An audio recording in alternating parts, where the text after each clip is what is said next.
Hello guys, welcome back to my YouTube channel SKM study a way of success. मैं हूं आपका educator Shivam Mishra और यहां पे मैं लेके आया हूं कक्षा 12वीं सामान्य हिंदी का मॉडल पेपर 2023 यूपी बोर्ड परीक्षा के लिए। जी हाँ, जो कि 2023 यूपी बोर्ड परीक्षा की इस समय तैयारी में बच्चे लगे हुए हैं, वो बिल्कुल अपने इस यूट्यूब चैनल SKM स्टडी को सब्सक्राइब करें, वीडियो को लाइक करें, दोस्तों के साथ शेयर करें।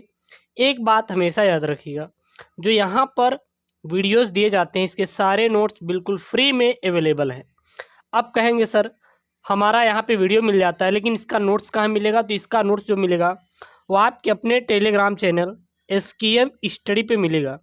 अब जो ये SKM स्टडी टेलीग्राम है ना, यहाँ पे 30,000 से ज़्यादा बच्चे फ्री में नोट्स डाउनलोड कर पा रहे हैं इस टेलीग्राम SKM स्टडी के द्वारा। यूपी बोर्ड का नंबर 1 टेलीग्राम है PDF के लिए। जाके आप लिंक डिस्क्रिप्शन बॉक्स के नीचे दिया गया, जाके आप हमारे टेलीग्राम चैनल SKM स्टडी से, आपका अपना टेलीग्राम चैनल है, सारा PDF सारा पेपर प्रीवियस ईयर का सारा वहाँ पे पड़ा हुआ है। बस जाके एक क्लिक में डाउनलोड करना है, तो जाके ज्वाइन कर लें। वहाँ पे सारे नोट सारे PDF आपको मिल जाएंगे। तो आपका सामान्य हिंदी का यूपी बोर्ड का ये पेपर है, मॉडल पेपर है, जो कि आपका 100 नंबर का आपका पेपर आएगा। तो एक पूरा आपका सिलेबस पर आधारित पेपर है। कहीं पे कोई दिक्कत होगा तो आप तब बताइएगा। और ये यूपी बोर्ड द्वारा ही जारी किया गया पेपर है, जो कि अभी 2022 के लिए जारी किया गया था, वहीं से ये लिया गया है पूरा। ठीक है, कई सारे आपको पेपर सेट देंगे, हम खुद दे देंगे, ताकि आप अच्छे से अपना पेपर की तैयारी कर पाएँ। तो जो आपको टाइम दिया जाएगा वो 3 घंटे 15 मिनट का टाइम दिया जाएगा।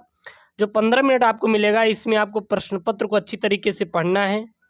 पढ़ने के बाद जो लिखने का टाइम दिया जाएगा, सॉल्व करने का, वो आपको 3 घंटे का टाइम दिया जाएगा कि आप उसको अच्छे से लिखें। तो लिखने का जो टाइम दिया जाएगा 3 घंटे, और पढ़ने का टाइम 15 मिनट का समय मिलेगा। 2 खंड रहेंगे, खंड क और खंड ख। खंड क जो रहेगा यह आपके 50 अंक का रहेगा, और वहीं पे जो खंड ख रहेगा वो भी आपका कितना रहेगा? ये भी आपका 50 अंक का टोटल रहेगा। तो इसमें सबसे पहले हम लोग इसको पूरा देख लेंगे, उसके बाद हम इसका एक एक करके पूरा मैं सॉल्व करवा दूंगा। विद सॉल्यूशन पर एक मैं टॉपिक वीडियो बना दूंगा कि सामान्य Hindi UP board model paper full complete solution के साथ आपको हम प्रोवाइड कर देंगे। क्लियर है? अगर आपको बहुविकल्पी का इसका अगर उत्तर आ रहा है तो बिल्कुल आप कमेंट बॉक्स में कमेंट कर दीजिएगा। तो सबसे पहला प्रश्न है यहाँ पे, शिक्षा का उद्देश्य निबंध के लेखक कौन है? जो शिक्षा का उद्देश्य है इसके निबंध के लेखक कौन है? एक अंक का आया था। भारतेंदु हरिश्चंद्र, संपूर्णानंद, मोहन राकेश या रामकृष्ण दास। तो शिक्षा उद्देश्य के निबंध के लेखक का आपको नाम लिखना था। अगला प्रश्न यहाँ पे, लल्लू लाल की रचना है सुख सागर, प्रेम सागर, परीक्षा गुरु या रानी केतकी की कहानी। तो लल्लू लाल की रचना कौन सी है? आपको इसमें सही वाला ऑप्शन लगाना था। अगला यहाँ पे, पर्दा कहानी के लेखक कौन है? प्रेमचंद्र हैं, जयशंकर है, अमरकांत जी हैं या फिर यशपाल हैं। अगला यहाँ पे प्रश्न है, प्रश्न क्या है? आवारा मसीहा के रचनाकार कौन है? विष्णु प्रभाकर, राम वृक्ष बेनपुरी, राहुल सांस्कृत्यायनन या फिर रांगे राघव। तो आवारा मसीहा के रचनाकार का आपको नाम लिखना है। अगला प्रश्न यहाँ पे आता, बाण भट्ट की आत्मकथा के लेखक हैं महावीर प्रसाद द्विवेदी, सरदार पूर्ण सिंह, वासुदेव शरण अग्रवाल या हजारी प्रसाद द्विवेदी। तो ये आपके पूरे 5 यहाँ पे बहुविकल्पी हैं। प्रश्न नंबर 1 में जो रहेगा 5 प्रश्न आएंगे, 1 अंक के, यानी कि 5 अंक के रहेंगे। वहीं पे प्रश्न 2 भी जो रहेगा ये 5 नंबर का रहेगा, 1 अंक का बहुविकल्पी रहेगा। प्रश्न क्या है? कामायनी किस युग की रचना है? जो कामायनी है यह किस युग की रचना है? 4 ऑप्शन मिलेंगे। पहला ऑप्शन क्या है? द्विवेदी युग। दूसरा क्या है? छायावादी युग, भारतेंदु युग या फिर प्रगतिवाद युग। तो यहाँ पे है कामायनी किस युग की रचना है। अगला यहाँ पे ख है, निम्नलिखित कवियों में से कौन प्रगतिवादी युग का है? अग्रदास, तुलसीदास, नंददास या रामधारी सिंह दिनकर। तो कवियों में से कौन प्रगतिवादी युग का है? इसमें से राइट ऑप्शन आपको इसमें चॉइस करना होगा। अगला यहाँ पे है, तार सप्तक का प्रकाशन वर्ष है 1941, 1943, 1954 या 1947। तो तार सप्तक का प्रकाशन वर्ष आपको यहाँ पे लिखना है। अगला प्रश्न है, द्विवेदी युग की रचना नहीं है। द्विवेदी युग की रचना कौन सी नहीं है? प्रिय प्रवास, साकेत, भारत भारती या फिर कामायनी।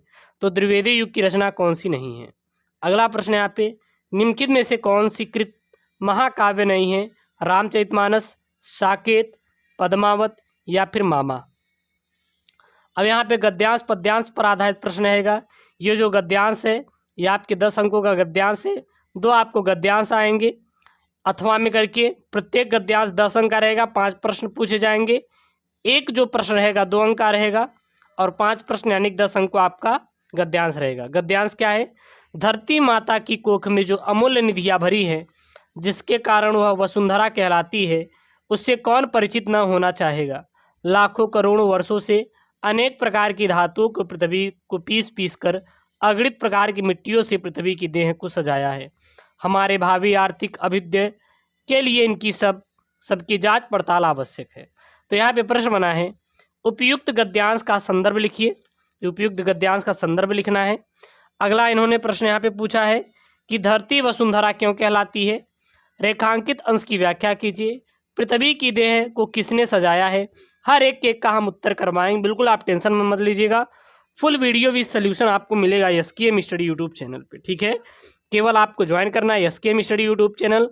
सब्सक्राइब नहीं किया तो सब्सक्राइब कर लीजिए, वीडियो को लाइक नहीं किया तो लाइक कर दीजिए और जाके टेलीग्राम से ज़रूर ज्वाइन करें। टेलीग्राम का क्या नाम है?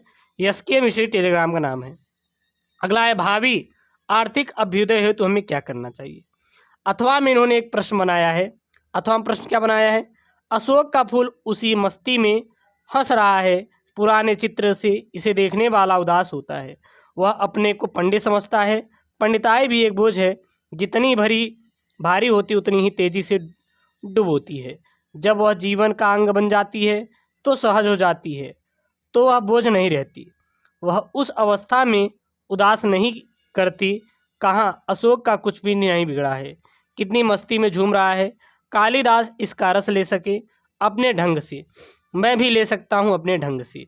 उदास होना क्या है? बेकार है, ठीक है। अब यहाँ से आपके 5 प्रश्न बने हैं। प्रश्न क्या बना है? उपयुक्त गद्यांश का संदर्भ लिखिए। रेखांकित अंश की व्याख्या कीजिए। लेखक क्यों कहता है कि उदास होना बेकार है, और गद्यांश का भाव स्पष्ट कीजिए। और अगला प्रश्न बना है, गद्यांश की भाषा शैली की विशेषता को लिखिए कि गद्यांश की भाषा शैली की विशेषता क्या है। अब यहाँ पे आपका गद्यांश हो गया। अगला यहाँ पे जो प्रश्न चौथा रहेगा पद्यांश पर आधारित रहेगा, जो कि 10 अंकों का क्या है आपका पद्यांश है।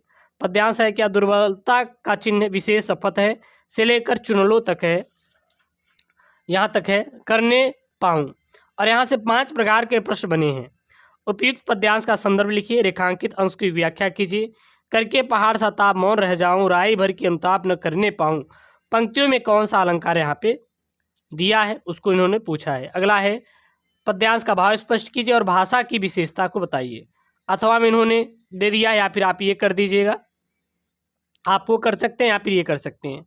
अगर आप इसको तैयार कर लेंगे तो ये है कि आपको 25 से 30% जो पेपर है आपको यहाँ से फंस सकता है, तो इसलिए आप इसको तैयार कर सकते हैं, ठीक है ना।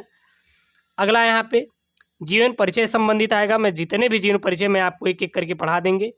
5 अंकों का जीवन परिचय आएगा, 3 अंक साहित्यिक परिचय, और जब प्रमुख कृतियाँ लिख देंगे तो 2 अंक, टोटल आपको 5 अंक मिलेगा। तो यहाँ पे निम्नलिखित में से किसी एक लेखक का साहित्यिक परिचय देते हुए उनकी प्रमुख रचनाओं का उल्लेख कीजिए।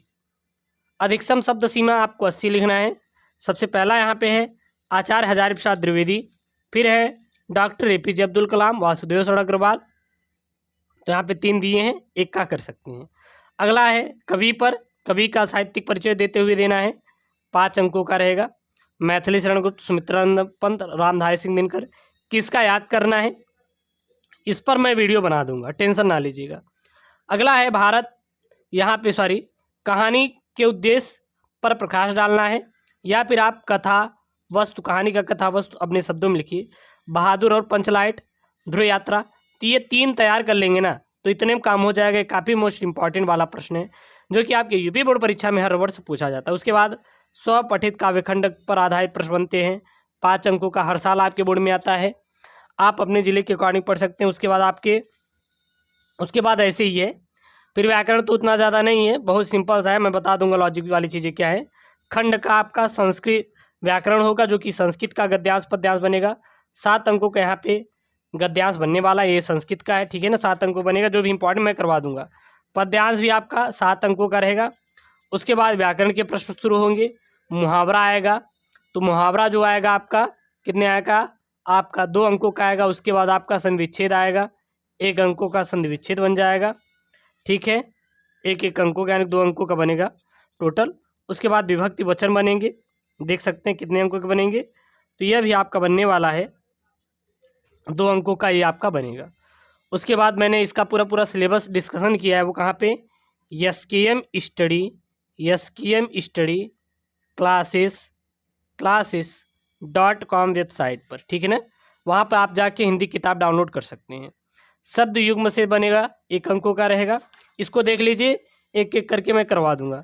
उसके बाद एक शब्द के लिए 2 अर्थ, शब्दों का चयन करने पर बनेगा, चयन करने के लिए। उसके बाद यहाँ पे वाक्य को शुद्ध करने वाला बनेगा। और फिर यहाँ पे रस छंद अलंकार, ये काफ़ी इंपॉर्टेंट है, ये काफ़ी इंपॉर्टेंट है। रस छंद अलंकार, जी हाँ, वीरस, हास्यरस, अस्थायी भाव के साथ साथ उदाहरण, श्लेष, उत्प्रेक्षा अलंकार, दोहा और सुष्टा। तो रस छंद अलंकार ये काफ़ी इंपॉर्टेंट है, हर साल बोर्ड में आता है। टोटल आपका 6 अंकों का ये आपका हर साल बोर्ड में आ जाएगा, 100% पक्का है, आने वाला है। उसके बाद ये भी 100% पक्का है कि बैंक को पत्र लिखने संबंधित आएगा, 6 अंकों का आएगा, या फिर आप प्रार्थना पत्र या फिर आप आवेदन पत्र, 2 को में से कोई एक ही लिखेंगे।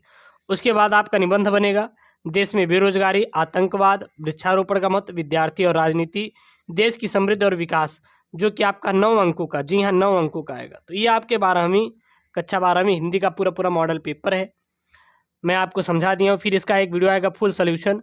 और आप बिल्कुल वीडियो लाइक टारगेट 10,000 है, 10,000 वीडियो लाइक टारगेट आप लोग जरूर करवा देंगे। कोई भी दिक्कत आई हो तो बिल्कुल आप कमेंट कीजिए। आप इसका PDF जाके हमारे टेलीग्राम चैनल SKM स्टडी से डाउनलोड कर सकते हैं। ओके दोस्तों, थैंक यू, जय हिंद।